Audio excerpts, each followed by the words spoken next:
G'day and welcome back, and don't worry, they are really long nails, hard wood. Those nails don't shoot out the other side, so nobody died in the making of this video. Okay, cleaning up the timber as always, but let's get straight into it. So I went and found myself a stave calculator. I thought this one would give me the tapered cylinder, except it's missing one little dimension. So I turfed that. I've just done some experiments. What I've also done is just modified this old straightening jig, but basically I've just drawn some lines on the two positions I need to cut the two different angles.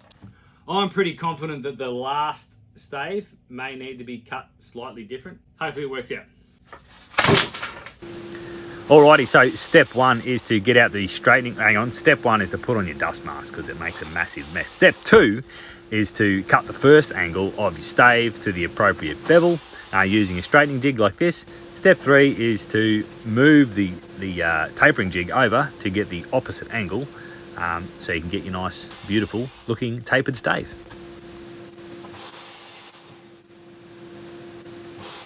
Okay, so I've got this big fan. Now keep in mind, I didn't use any precise calculation. A little bit of trial and error. They're pretty confident it won't work out perfectly once this cone joins up in the middle.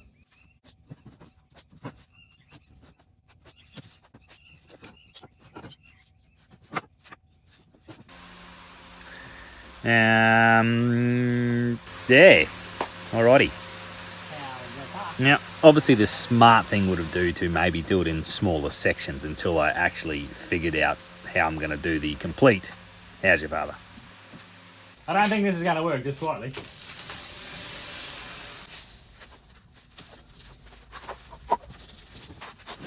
Okay, so with the contact on it, let me roll up the cone, just like this. And it was at this point that a little bit of wee came out from the excitement.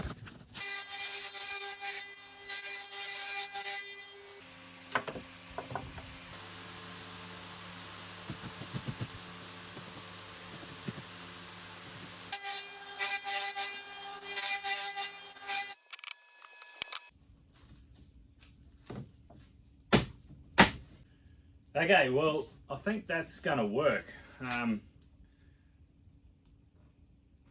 I think I'll just keep pushing it down. I'll just hold in position with a couple of screws. There's nail holes everywhere in this, so it doesn't really matter.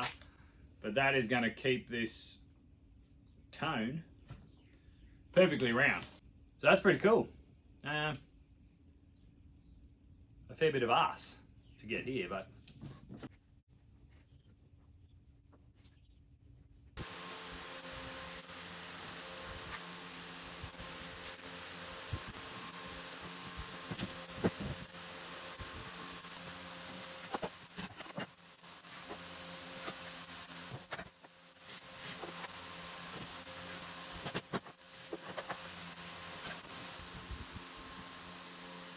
the sticker sponsor shout out is Wooden Thumb. Go and check him out on Instagram. Cheers, buddy.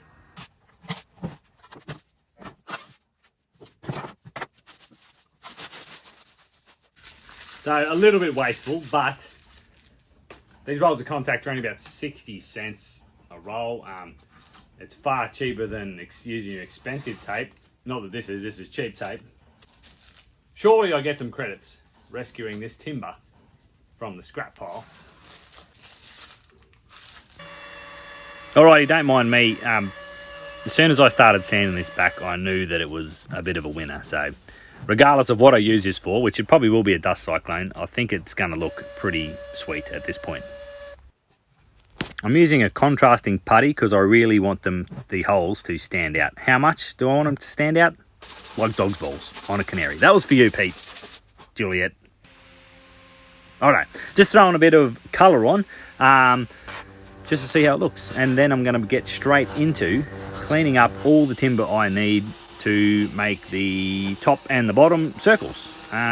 So this all came off the same pallet, donated by Mr. David Kelly. Thank you, buddy. I have really got a lot of use out of these pallets, I must say.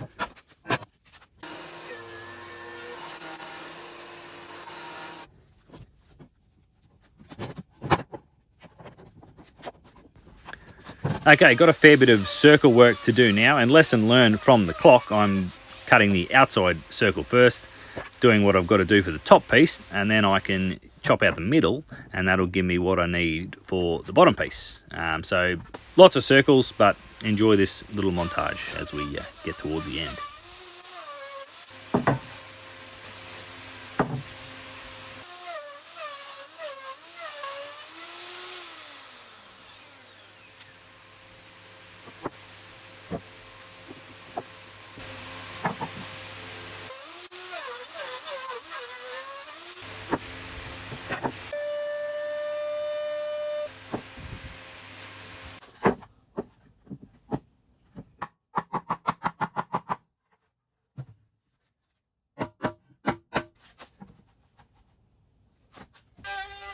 Going with a bit of unnecessary chamfering around all the top and bottom surfaces.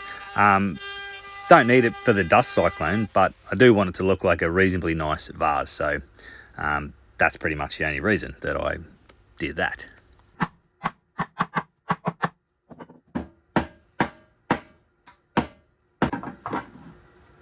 Okay, so everyone that told me I didn't check square on the clock last week, this one's for you. Is that some science shit right there or what? Not really. It's pretty ordinary actually. Righto. Close enough. It is going to be hanging off my wall, so not really a big deal.